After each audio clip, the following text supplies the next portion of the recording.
So let's talk about this high school issue that happened a couple weeks ago. A high school track star decided to hit another student as she passed her. She got a little too close for her, and she decided to swing her hand back in the middle of a state track meet and hit her on the back of the head and just continue to keep right on running. But I don't want to talk about that student. I want to talk about the student's parents.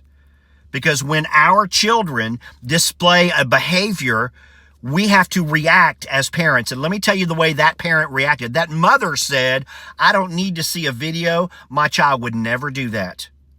That action of that student rearing her hand back behind her head and hitting that student and continuing to run past her was seen by thousands of people live, was recorded several angles on a video, and has been seen all over the world by millions and millions of people. But that parent didn't need to see it because her child would never do that.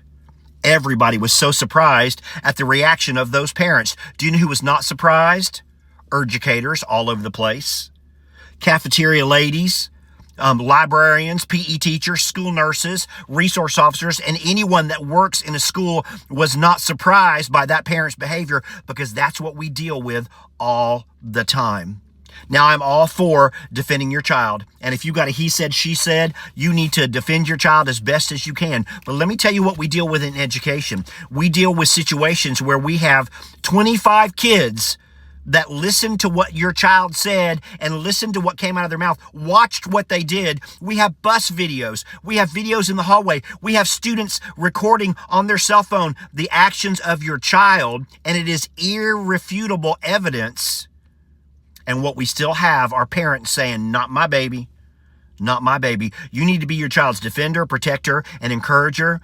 But at that point, that parent was only a defender, defending an action that should have not been defended. She should have been standing next to that child at those news conferences saying, I'm here to stand with my child. I love my child. She is here to apologize to that student, to her team, to her school. This is not behavior that we have ever shown to her. It's not behavior she's shown, and we believe she got wrapped up in the emotion of this track meet, and we are so sorry about that. That is not our child's normal behavior, and we apologize, and she's going to apologize too. But instead, they said that's not what happened, even though there was irrefutable evidence of what went on.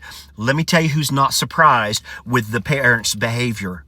Any educator in the world. That is what we deal with all the time. Not most parents, not all parents. Most parents would not do that.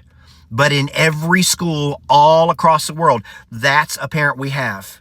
They don't care what the bus video shows. They don't care what the 25 kids listening to their child said. They don't care what anyone said at the basketball game when everybody in the audience heard what your child said or saw what your child did. They don't want to listen to any of that. They only want to defend their child, and they are making the situation worse for their child. And that's what this parent did. These parents made the situation worse for their child. Nobody in education was surprised at the way the parents handled that, because that's what we deal with every single week.